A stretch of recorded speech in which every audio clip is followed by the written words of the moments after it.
Okay, so I've decided to do a video based on anxiety. I feel like there's loads of people that battle with anxiety, but they may feel ashamed to talk about it.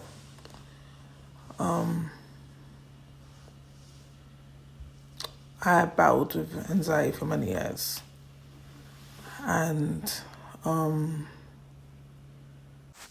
not saying that I've completely overcome it, but now I know how to spot the triggers and I know how to manage it when I start feeling anxious. So yeah, I'm going to give you a bit of a background story of how it started. I feel like I always, like as a child, I was a bit of a worrier. I was always worrying about other people, worrying about things that were beyond my control.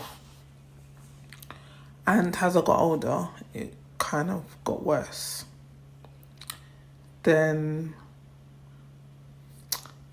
I went through a phase where I was smoking a bit of weed. Cut the long story short, one night the weed had a bad effect on me. And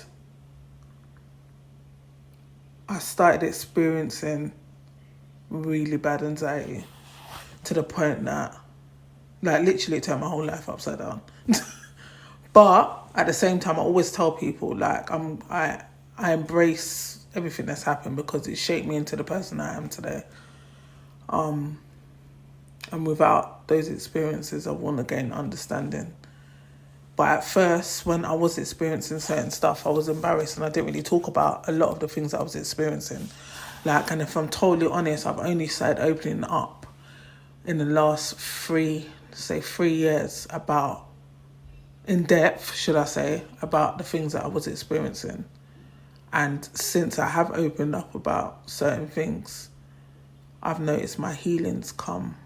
Like a lot of people, like when they gave me words, they said that it's through me talking I will get my healing, but it kind of went over my head. But yeah, back to what I was saying. So when the weed had a bad effect on me,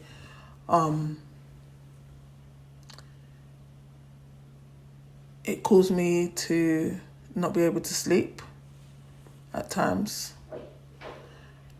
I couldn't eat. What else? I just felt constantly anxious, like all the time. And I didn't know what was wrong with me. It was very, like, obviously, like I said, as a child, I was a worrier, but it was like the worry was not going. I was worrying about everything, every little thing. And then that led to panic attacks because, as you can imagine, if you're worrying about stuff all the time, like, eventually it's going to turn into an attack. So, yeah, it then,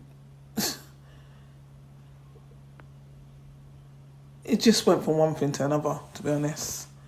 If you listen to any of my previous videos, I've spoken about, like, hoarding. And that was an outcome of the anxiety as well. Like, I started hoarding. And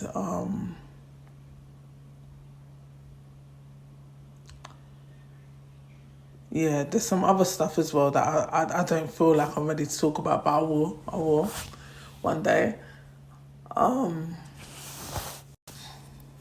But yeah,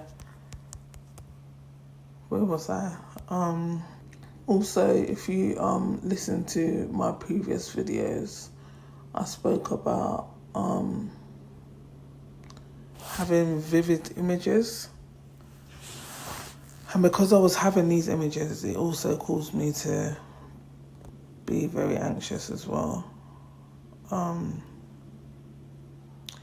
But as I got closer to God, like, God just almost trained me into,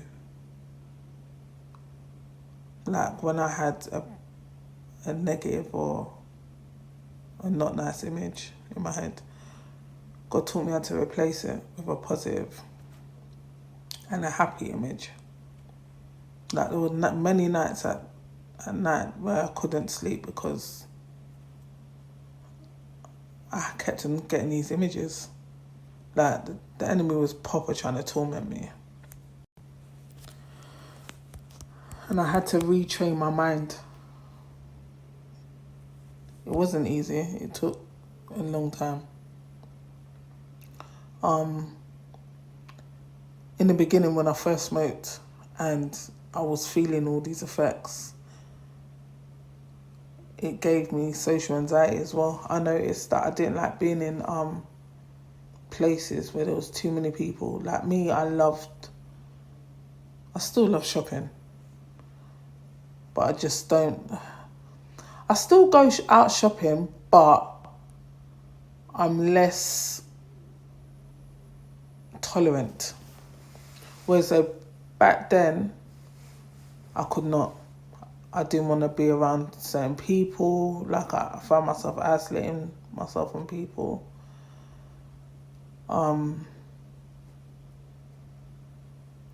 Yeah. And I found that I only kind of felt comfortable around my family during this time as well. Like, my family was, especially my aunt, like, she was my go-to.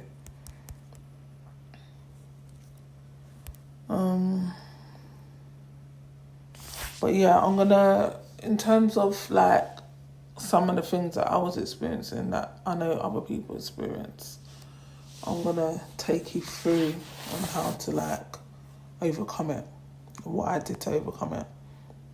So in terms of the hoarding, at first I couldn't physically throw things away myself. So I told a friend that I knew weren't gonna judge me and weren't gonna make me feel some type of way, and I just basically told her what was going on. And I said, like, basically I need, like, I didn't want these stuff in my house but I was crippled by fear in thinking that if I threw them away that bad things would happen. So I explained this to her, and she basically, I just said, like, I need you to just, like, you ain't even got to do anything. I said, I just need you to be there. And, like, your presence alone will help me to just, overcome certain things. And she came the first time and she helped me throw out a lot of stuff. And then in lockdown, I kept on hearing God prompt me to, like, throw things out. And then I think I was on a prayer meeting one time with my my manager at the time as well. It's so weird how God works. But yeah, during lockdown, me and my manager and a couple of other people that I worked with, we formed a prayer meeting every night. And in one of the meetings, my manager was like, throw it away, empty she said, empty the cupboard, clear out the cupboard. And only me and God know about the cupboard. So when she said that, I thought, okay, cool. Like, it's time to actually, I need to, it kind of gave me that push that I needed. And then even after that, I did it straight away. But like, when I built up the courage, I just emptied it. And then I started finding throwing things away therapeutic. Like, now I throw everything away. And then after that, so there was the first lockdown and there was the second lockdown. Now during this lockdown, and I noticed that every time, like, there's a shift as well going on in my life, like, God will prompt me to do certain things. It's very important that you hear God's voice as well. But basically, the second lockdown, I think it was a couple of weeks before my birthday. Like, I kept on hearing God say, like, I need to clear out my wardrobe, like, throw away the clothes in it that I'm not wearing. And then after my birthday, it was just heavy. Like, it went from like clear out to make room. Like make room, like make room, make room. And then this time now, I don't know, I think because it was closed, like some of the stuff had memories on. The thing is, I knew that I wasn't going to wear a lot of the clothes ever again, but they were attached to memories. So my friend came over that day and she was like, you're not ever going to wear that again, dash it. So I just started throwing certain things away. And then also, like when I was taking out some of the clothes as well, like they were so dated, so I was embarrassed to even try to keep them. But yeah, so in terms of the hoarding, like if anyone's battling with hoarding or whatever, find someone that you can confide in and just speak about it and take things at your own pace. Like there's no, like lean on God for strength and take things at your own pace. What else did I battle with? So yeah, I spoke about the thoughts and that. So yeah, I learned, like God showed me how to retrain my mind with happy thoughts. So like when I would get a negative thought, I would focus on, like, I wanted to take my son on holiday.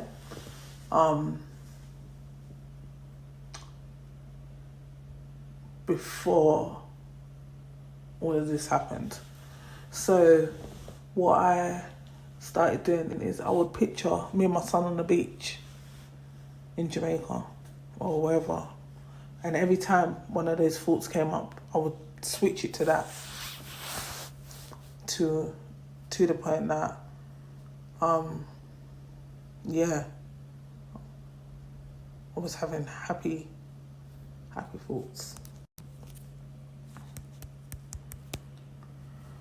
So I'm just going through my list so I don't forget things. In terms of the social anxiety, actually, let's go back to the trouble sleeping. So I remember the first time, like, I stayed awake all night, and I hated it. Like, I was just worrying all night. And my mum said to me, because I wasn't eating, my mum said to me, you're not going to be able to sleep until you eat. So then I had to literally force, because I didn't want that to happen to me again, I had to force myself to to eat. Because, like, it's bad enough, like, you're battling, like, and feeling anxious as it is, but to not be able to shut down and, like, forget about what you're experiencing is very traumatic. So, yeah, the next day I just made sure I ate and then I slept. But then, I know that there's a lot of people out there that do have trouble sleeping, and what does help is what I'm gonna do is I was meant to do an anxiety workshop a couple of years ago when I had an episode, and God put in my spirit that I need to help others. I need to basically teach people what He's taught me basically. And I put together a workshop. So I've got some slides that I'm going to leave in the description box. I'm going to leave my email in the description box, and anybody that wants the slides can basically just email me and I'll send them over. But yeah, what was I saying? Yeah, I lost my train of thought. But yeah, for those that are having trouble sleeping, what does help is a lot of the times you can't sleep because you got so many thoughts running around, going around in your brain. So what I found helps is if you write down everything that's on your mind. If you write it all down on a piece of paper, it's no longer in your mind and you no longer have to think about it. And that goes for any area. Like, it don't even just have to be before you're about to go sleep. Like if you find that, throughout the day, you're thinking about too many things, or just write it down. Or you got, what did they say? Is it intrusive thoughts? Either intrusive thoughts or reoccurring thoughts that just keep coming back. Because that happened to me and that used to cause a lot of anxiety. So I found that once I wrote them all down, I no longer thought about them. It was out of my head. Also, I found that, walking really helped, like taking in sceneries. Just walking. Found that helped a lot with anxiety. You will hear me say anxiety or the anxiety because I don't claim it. You won't ever hear me say my. And if I do, I'll correct myself because it's not mine.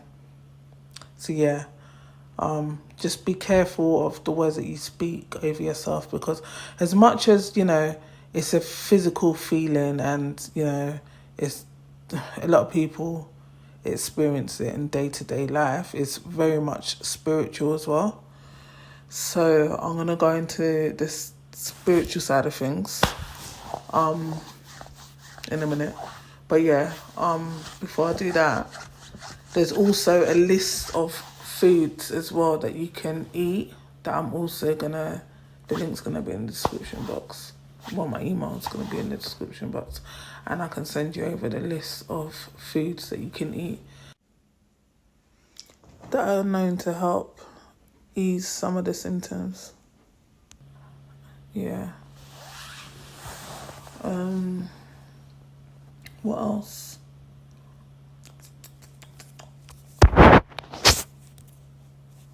One minute, bear with me.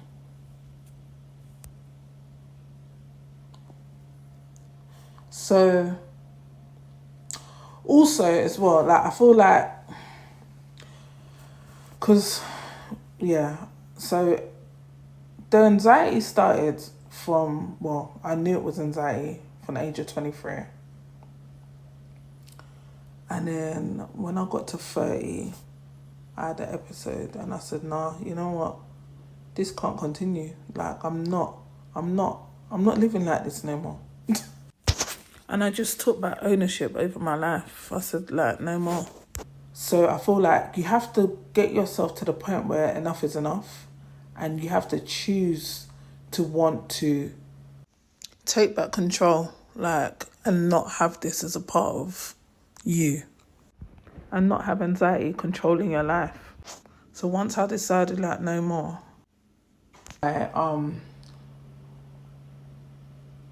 my aunt sent me some prayers that I used to speak over myself every morning. I kept a record of the thoughts that were triggering me.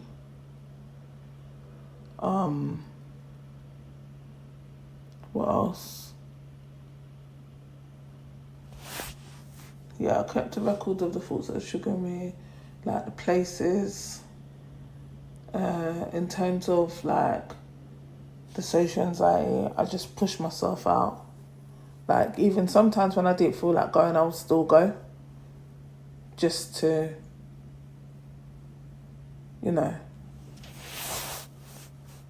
just to push myself. I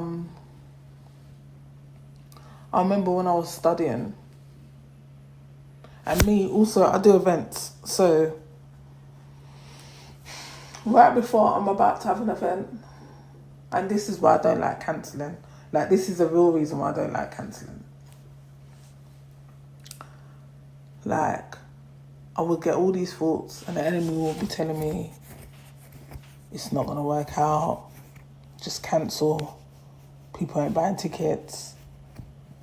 I will have so many thoughts of it failing and just not, working out for my good. And a lot of the times, apart from the event that I just done, And I think the reason why that didn't go as well as it should have gone is because I should have postponed it, but I listened to somebody else. But but anyway, you live and you learn.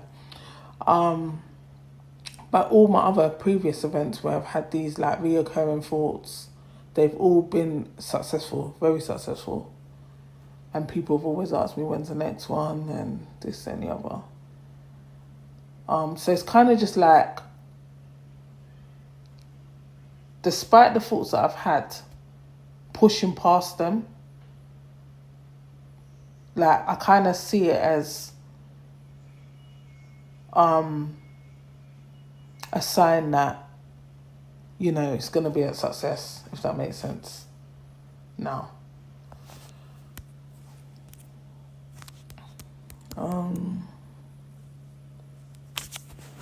again, sorry, like I said, I got a list. Yeah. So yeah, there's some prayer points that I'm gonna share with you guys in the description box, and also a couple of scriptures. And whenever I do feel some type of way, I'll pray this over myself. And it's Isaiah 41:10. Fear not, for I am with you. Be not dismayed, for I am your God. I will strengthen you. Yes, I will help you. Yes, I will uphold you with the right hand of my righteousness. And then the other one is 2 Timothy 1 verse 7.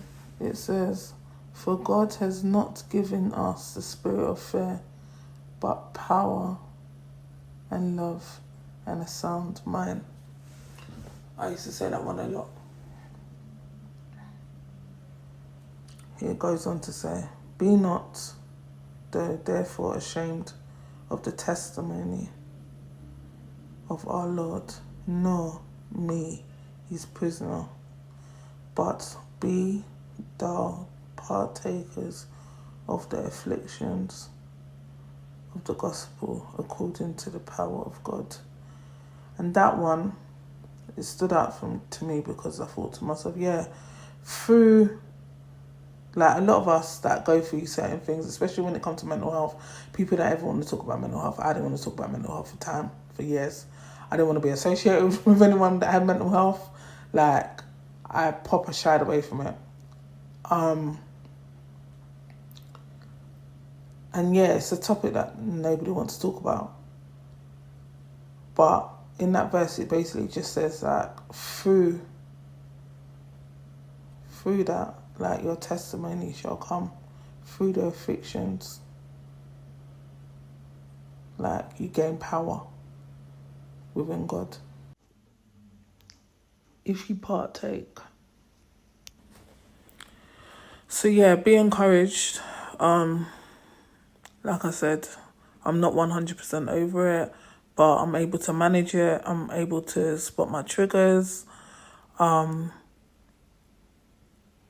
And ask the Most High to just help you, to show you how to manage it, give you the tools. Don't forget, like I said, if you want the slides, just email me. I'll send them over to you. I'm going to put my email in the description box. There's going to be some tips there as well, based on what I said in this video. And share, pass it on, repost, send it to somebody you think it might help. It is important to share because when I was going through a lot of what I was going through in the beginning, like, what helped me is Googling my symptoms, even though people tell you not to do that. Googling how I was feeling and seeing that, okay, how I'm feeling is completely normal. Because a lot of the times when you're experiencing anxiety, you feel like you're literally going crazy. Like, you feel like there's something wrong with you. However, if you're going on Google and you're seeing all of your symptoms right there in black and white, then that just means other people experience it as well. Like, I am okay. So yeah, like, share it with other people so that they know that they're not alone. Sorry, I feel like I'm just adding. But also something else that come to mind is during this time, like when I was having like an episode, breakdown, whatever you want to call it, I found that was struggling to eat, and I kept on waking up at like 3 o'clock in the morning, 5 o'clock in the morning, like really early. And I remember speaking to a friend about it, and he said, well, that sounds like, is that Shen? That sounds like God's calling you to fast. Like, he's calling you to fast and pray. Like, if he's waking you up at them times, then you should pray. And if you're struggling to eat, then that's basically you fasting. So then I started, being intentional with the fasting and praying. And through that, like, fasting and praying, like, it made me manage the symptoms a lot better. So yeah, again, like I said before, be encouraged. You're not alone.